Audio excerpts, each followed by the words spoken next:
Assalamualaikum, jumpa lagi Football United ringan amatiran ala gua.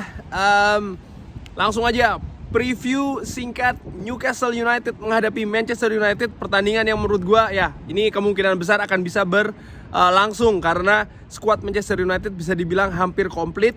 Tidak ada lagi badai Covid sementara ini, dan juga di kubu Newcastle belum ada kabar kalau seandainya mereka kekurangan pemain gara-gara Covid dan lain-lain. Jadi kemungkinan besar pertandingannya akan bisa terlaksana. Langsung aja, pertandingan ini ketika di putaran pertama di Old Trafford kita berhasil mengatasi pasukan pada saat itu masih dilatih oleh Steve Bruce ya, dengan skor cukup telak 4-1.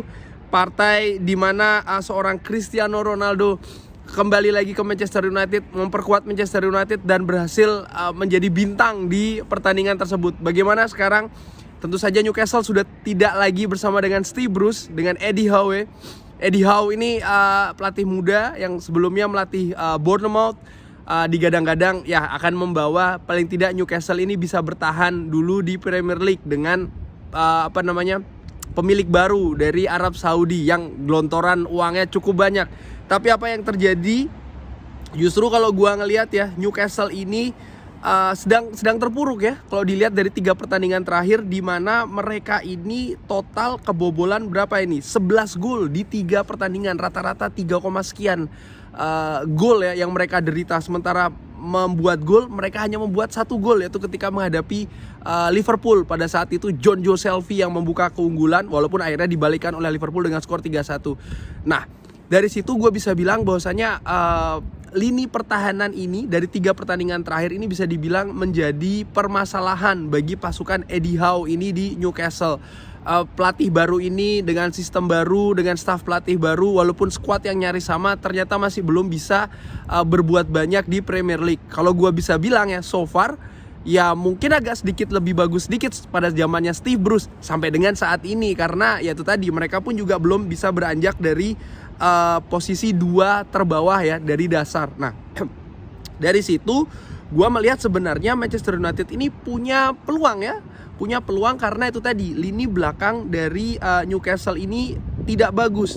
Tapi yang harus diwaspadai adalah rekor kandang mereka. Ketika mereka bermain kandang ini, paling tidak dari 4 pertandingan terakhir mereka baru kalah sekali nih ketika menghadapi Manchester City dengan skor 0-4.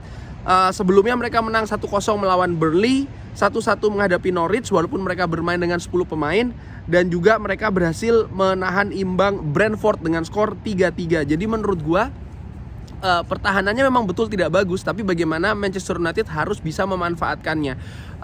Cenderung permainannya kalau menurut gua ya, tidak, Newcastle ini maksud gua tidak sedefensif ketika ditangani oleh seorang Steve Bruce. Mereka lebih agak sedikit terbuka, walaupun itu tadi karena kualitas skuad yang tidak cukup bagus, akhirnya di 3 pertandingan mereka kebobolan dengan angka cukup banyak. Tapi menurut gua inilah sistem Eddie Howe yang tidak terlalu bertahan, juga ingin melakukan counter agak sedikit terbuka kalau gue bisa bilang ya, permainan Newcastle ini. Dan lagi-lagi menurut gue ini bisa menjadikan ruang bagi Manchester United untuk membuat gol. Di pertandingan pertama betul kita mencetak 4 gol, tapi hampir sebagian besar gol itu karena aksi individu, bukan karena serangan yang sistematis. Walaupun tetap ada 1 atau 2 gol, gue lupa, itu buah skema yang cukup bagus. Ketika kita kebobolan itu, pada saat itu yang gue catat adalah transisi dari menyerang ke bertahan yang tidak cukup bagus, sehingga memberikan ruang bagi pemain Newcastle untuk melakukan penetrasi dan mencetak gol. Pada pertandingan tersebut juga sering sekali penetrasi ya dari pemain Newcastle ini, terutamanya di sayap kanan ya, dari seorang Almiron ini cukup mengacak-ngacak lini pertahanan dari Manchester United. Cuman pada saat itu memang kualitas yang menjadi pembeda di antara 2 tim ini. Nah, bagaimana dengan kondisi Manchester United? Kalau sesuai dengan apa yang dikatakan oleh Ralf Rangnick di konferensi pers sebelumnya, bahwa mayoritas pemain tidak ada masalah, tidak ada gangguan lagi terkait Covid dan cedera, hanya Paul Pogba saja yang absen, maka bisa dibilang ini kemungkinan besar akan full tim. Nah, kalau full tim menurut gua sih ya bisa dimainkan lagi formasi 4-2-2-2 dengan lebih leluasa lagi karena pilihannya cukup banyak ya. Kalau menurut gua langsung saja, Manchester United ini sekarang ini kan cukup bagus nih selama beberapa pertandingan terakhir, lini belakangnya cukup kuat, tapi justru permasalahan ada di lini depan. Dan ini sebaliknya, Newcastle sedang ada masalah di lini belakang. Nah, menurut gua ini yang harus dimaksimalkan lagi dari Manchester United. Bagaimana penyerang-penyerang depannya harus bisa lebih klinikal lagi dalam mengkonversi peluang-peluang ya. Pressing gua pikir tetap akan dilakukan dengan cukup tinggi, dan dengan pressing yang tinggi ini menurut gua akan cukup menyulitkan Newcastle untuk membangun serangan. Kita akan lebih banyak pegang bola, tinggal bagaimana kita bisa memanfaatkan ketika kita memegang bola tersebut ya. Ya itu tadi, terutama ketika masuk ke sepertiga pertahanan dari Newcastle, masuk ke kotak penalti, bagaimana kita membongkarnya. Penetrasi harus lebih banyak lagi, crossing, umpan 1-2, harus banyak variasi untuk membongkar pertahanan Newcastle yang menurut gua akan sedikit lebih rapat. Perakiraan susunan pemain, gua pikir David De Gea akan menempati penjaga gawang. Back tengah duet gua pikir karena Victor Lindelof tidak ada masalah ya, sudah ikut latihan, maka Victor Lindelof akan berduet dengan Harry Maguire. Di kanan gua pikir Diogo Dalot akan diberi kepercayaan kembali. Di sebelah kiri Alex Telles ya.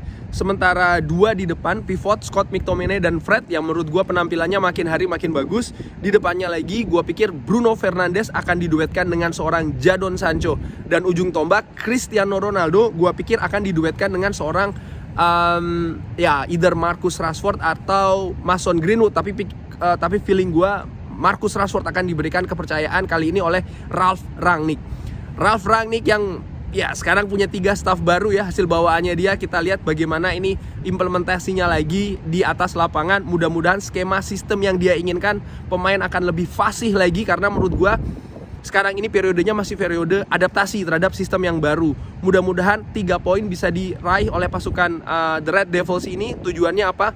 Untuk ini tadi ya, mempersempit gap di papan atas, di mana Manchester United menurut gua sekarang ini sudah ketinggalan cukup banyak ya. Coba gua lihat ya, dari West Ham mereka tertinggal 1 poin, dari Arsenal mereka ketinggalan 5 poin, tapi Manchester United punya 2 pertandingan di tangan yang menurut gua harus dimanfaatkan. Dan itu tadi, rotasi pastinya menurut gua harus dilakukan, karena ya dalam jangka waktu 3 hari Manchester United sudah bermain kandang lagi menghadapi Burnley. Jadi menurut gua harus bermain efektif, unggul secepat mungkin. Setelah itu rotasi bisa dilakukan oleh Ralf Rangnick. Sekian dulu, gue mau cari sarapan, ini ceritanya masih dalam rangka liburan juga. Thanks for watching, jaga kesehatan, jangan lupa like, sholat, and subscribe. Wassalamualaikum warahmatullahi wabarakatuh.